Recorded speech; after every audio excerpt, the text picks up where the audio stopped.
Hey, if you're going through a dark night of the soul, there's nothing wrong with you. You're not broken. You're right where you need to be, and you just need to keep going.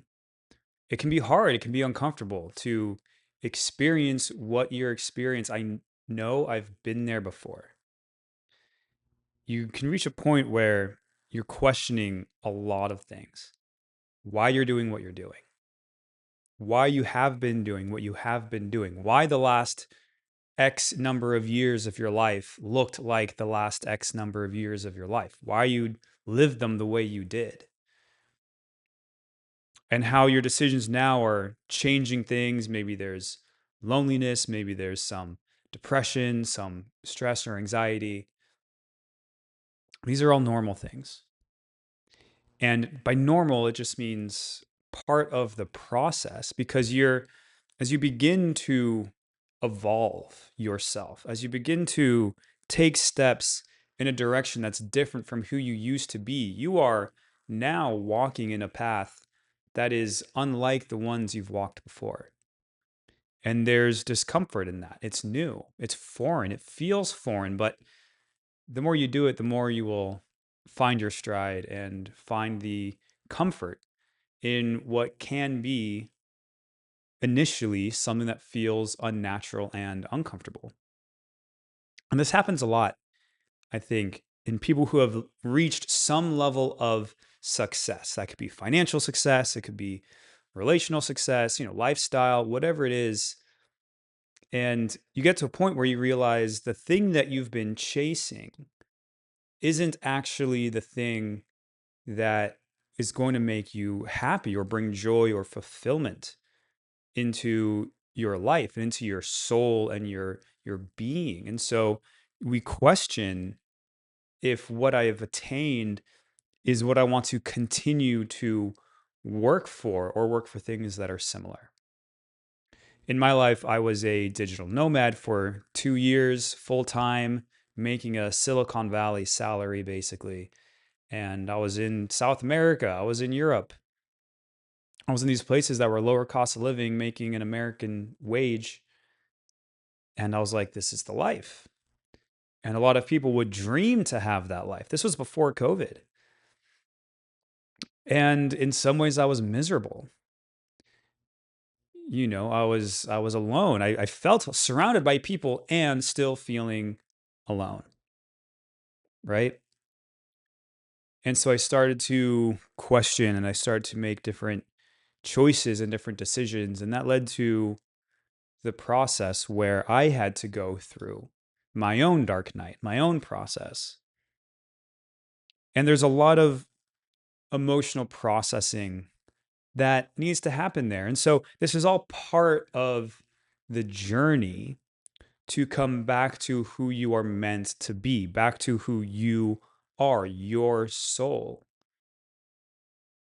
That's what's on the other side of the dark night of the soul. And it's not just one night, it's not just a day, it's not just a week. Everyone's going to be different. We all have different levels of conditioning that we live in that is not who we truly are in our essence. So the more that you've diverged from that, and the earlier that divergence began, the more uncomfortable, the more difference there is, the more of a gap there is. And so there's more of a journey to take in order to get there. And that's okay. Everyone has this to some degree. And so for any of us who are ambitious achievers,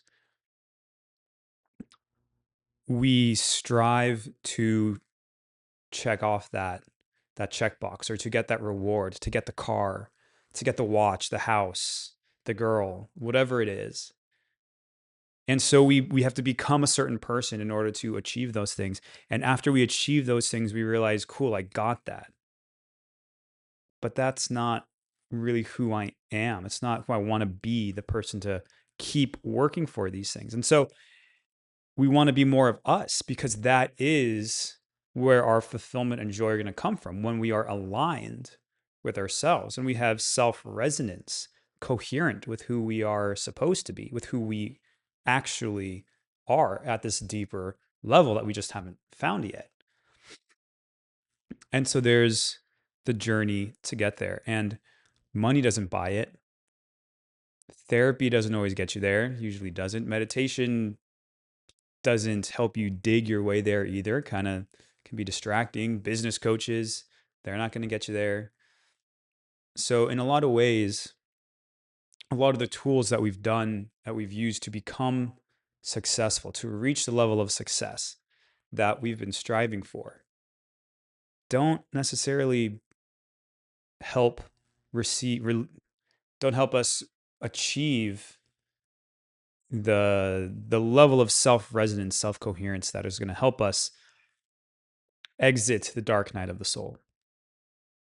And honestly, meditation is one of those biggest ones. A lot of people turn to meditation. And as powerful as it is and as useful as it is, and there's a lot of science behind it, it's been around for thousands of years. A lot of people struggle with it. And I honestly think in some ways it can be a distraction. And it's a distraction in that you don't get quick wins. In most meditations, you don't get quick wins. And so you get frustrated because you believe I can't do it. And so then that turns you off of the whole tool and as a whole, the whole idea or realm of inner work, inner focus, meditation becomes written off because the times that we tried it, it didn't work for us. My noise was too mind. My mind was too noisy. And so we write it off. And so that's not good, right? That if that turns you off of that path of anything down that meditation spiritual path, there's so much potential for us there. And if we consciously choose to not go down that path because we struggle with meditation once, meditation's not the best entry tool to get started. The other thing that I find with meditation, I did a lot of it to try and find what I was looking for at the time, for helping my own process of the dark night. And meditation doesn't help you dig. And as you go through the dark night, there's a lot of deeper aspects of yourself that need to be discovered, that need to be integrated, that need to be released or let go of, that need to be acknowledged, that we need to become aware of. And a lot of meditation talks about or guides you in just watch your thoughts go by. Don't interact with them, but just notice them and do nothing. And there's the whole do nothing philosophy.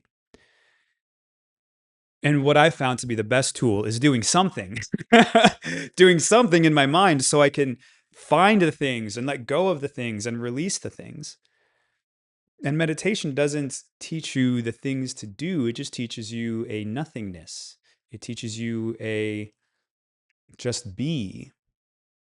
And I agree that there's this philosophy of just being, and I think it is more powerful once you achieve a certain level of unconditioning. But if you just be when you are still conditioned, you are just being your conditioned self. And that's who we've been, and that's who we don't want to be anymore. So we want to unwire, we want to undo the conditioned self that we've been so that when we learn how to just be, we can just be our true self. That is what we're striving for. And what I found is meditation doesn't do that. It doesn't take you there. It doesn't teach that. So that is one reason why I don't like meditation personally. I don't teach it. I don't recommend traditional meditation. If it works for you, keep going. As long as you have a tool that works for you, that's what matters. So that's one thing that can keep us from really making progress in our dark night. And I think another thing, especially for men, especially for men who've had some level of success,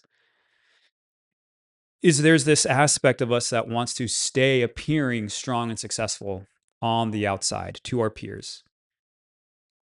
None of us want to look weak, right? In the masculine culture, it's all about being strong and masculine. And if we look like we're being emotional or diving into the deeper parts of our inner selves. To a lot of the machismo type of people out there, it could sound like flowery nonsense. When in reality, it's one of the strongest things you can do. Because there's more power in your true self than in the walls you've built around to protect that true self. Because when you break down those walls, and you don't have to do this in a group or publicly or anywhere anyone else can see you, but as you do this work on yourself privately, you bring down these walls. And as you bring down these walls, you start to reconnect with your true inner self. And chances are you built these walls decades ago when you were young. And so that part of you that's within those walls is going to be still currently younger, softer. I don't want to say weaker, but just that younger version. And so as you bring down these walls and you start to integrate and incorporate and interact with that younger part of you that's inside, that younger part of you that's inside starts to grow up and starts to mature. And he will be way stronger without the walls as he matures than when he stays a little boy and is guarded by walls. So it's a process, it's a journey. As you start to tear down, I don't want to say tear down because that sounds forceful.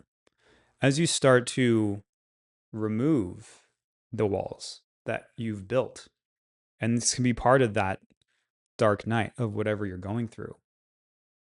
We have these layers of protection, these survival mechanisms, these rocket boosters that have gotten us to orbit, but now they're dead weight and they're actually holding us back. As we remove those, we start to see the part of us that's actually raw and true. And then when that part of you starts to grow and mature and gets stronger, and he does so by taking the energy back that was being used to hold up those walls. As all of that gets reintegrated back into the system for use and for flow, you're going to have more energy to do more things for anything, for everything. And that core part of you is going to be stronger because he's always been there. It's not a weak thing to go through this process. It's not a weak thing to spend some time privately to do the work that needs to be done to get through the dark night. Because at the end of the tunnel, it is a bright day, blue skies, sun is out. And there's a lot more strength and joy and courage on the other side. Well, you need the courage to go in to the tunnel. Don't get me wrong. There's a lot more joy and fulfillment over there. And it's not even, some people might think that this is all woo woo spiritual nonsense of finding your inner self and going on this journey, that this dark night, this spiritual awakening. And there's obviously a lot of people don't like the woo. They write it off, or your friends might think it's dumb or whatever. What I've come to find is it's true for you. And the people that have been there and gone through it and have made it, there's always some aspect of woo. There's of what we would call woo, but it's actually, there's plenty of levels of truth and reality to it. And so there's the courage to take a small leap of faith to just explore and explore yourself and diving in, doing the inner focused work, which a lot of us don't do. And what I've come to realize over the years of my own process and through coaching others is that you don't need to look at it as a spiritual problem. I actually look at it as an energy problem. It's like a problem of math or physics. And I don't mean like numbers, because there's a lot of numbers in math and physics, and not everyone's a numbers person like me. But I see it as a balanced equation of just an energy problem. right? Like I said earlier, there's the walls that we've built around ourselves and our psyches. We all have these. And on the inside is the true self that's been protected. And on the outside is reality and society and the external world. And so we show up protected and guarded every day. It takes energy to build and hold up and maintain these walls. And so the energy problem is just, okay, that's taking energy away from my true self on the inside. So if I have all this energy that's bound up in these protective layers, if I could just have that reintegrate into the flow of who I really am, then that is the goal. That is the problem I'm trying to solve. And when you look at it that way, it makes it a lot simpler. The goal is simply integration of bound energy. The goal is simply to pull down what's not serving us anymore. Maybe it did in the past. It's not serving us anymore. And recognizing that it took a certain level of energy and effort to maintain that. And so taking that energy back and reclaiming that for ourselves, for being us, for use. It's not, it doesn't have to be seen as this spiritual problem, but think about how much effort and energy we waste on talking to people we really don't like, or pleasing other people even though it's something we really don't want to do, or taking the calls from clients or customers that drain us, or going to whatever activities or events or functions that we just don't want to be at. It drains us of our energy. Same problem, right? If you stopped going to those, if you stopped attending those, if you just deleted some of those things off your list, you're going to have more energy for other things. Same concept. It's the same concept. So that's how I see it. It's an energy problem. It doesn't have to be this spiritual woo-woo thing. It's just, where's my energy been going? Has it been going to something that's authentic to me? Yes or no? And if it's not, how do I bring that back? And a lot of times, as you get further into the work, you realize there's an external component to that, such as what I just mentioned with events and society and people. And there's an internal version of that as well. And that's where it's like, oh, my thinking has gone down this way. I've been this people pleaser. I've had these just behavioral and personality patterns that are not serving me either. And so those need to shift and change. And so there's an internal component and there's an external component. And it's that internal component, I think, a lot of times where people label it as the spiritual or this woo thing, but it's not. It really isn't. There's a lot of practical work that can be done and outcomes to be experienced when you start doing this kind of stuff. So the dark night of the soul it's a process. And on the other side of it is more happiness, more joy, more fulfillment. And the middle of it looks messy because we are undoing who we have been. We're undoing the aspects of us that we don't want to continue or carry on into our future and into next year, into the next month, into next week. You see, most of us have the same thoughts every single day. And if you want to change, you need to start to have a different thought of, I could be different. My life could be different. Next year could look different if I start doing things differently. And so having that first initial thought, that idea, is crucial to have the courage to take the leap of faith to even start going down this path in the first place. For a lot of people, it's a rock bottom and they have to fall and break down in order for that to shift. I had my rock bottom for sure. Whatever it takes to have the courage to actually start changing things. That's important. It's a memorable time and a key moment in your life where you say, where you say, no more. I'm not going to do this anymore. I'm not going to live this way anymore. I'm not going to be that person anymore because it's not me. And then you start the spiritual journey, the awakening process. And at some point, your dark night of the soul will begin. And you just keep going through it. Because on the other side, there is your true self. There's more happiness. There's better relationships. There's a lot on the other side that's worth working for. And it's not just time. It's not just, oh, time heals all wounds. It's not that, just keep going and, eventually things will be great. No, we have to make different decisions.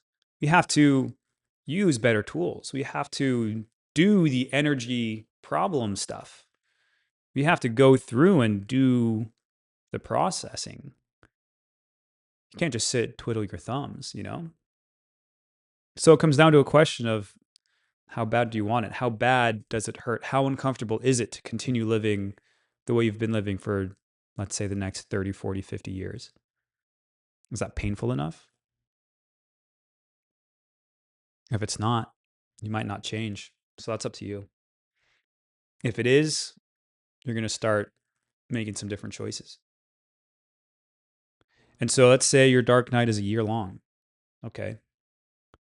You go through 1 year of this processing, knowing that you're working towards something, knowing that your future is going to be better. So in the moment, you might be like, man, this sucks. But you know in the back of your mind that you're working on something for a better future. So what if it takes a year when it took you 30 to get to the point that you are now? It's not that bad. It's not a bad trade. It's a process we all have to go through if we want to become our best self, right? Maslow's hierarchy of needs. At the top, there's self-actualization. And when you're going through the dark night, there's an aspect of self-actualization that we want to reach. And we get there by pushing through and allowing ourselves to go through the uncomfortable things, not just forcing our way through, but by being with the things that we normally avoid, because that's where our survival mechanisms are, the walls that we've put up. The walls we've put up are to protect us from things that we've avoided, that we don't like. And as we start to acknowledge and interact with those and pull them down, some of those things are going to come back up. And then we find better ways so that we don't have to keep resisting all of those things. And that is how our inner self gets stronger and we come out the other side a better person. So I hope this resonated. Drop some comments below if you're going through something similar, or what you're experiencing, where you might be at in your journey. Did you accomplish the thing that you thought would make you happy, or where are you on that path? Leave a note below, and I read them all. I'll respond to them, and I'll see you in the next video.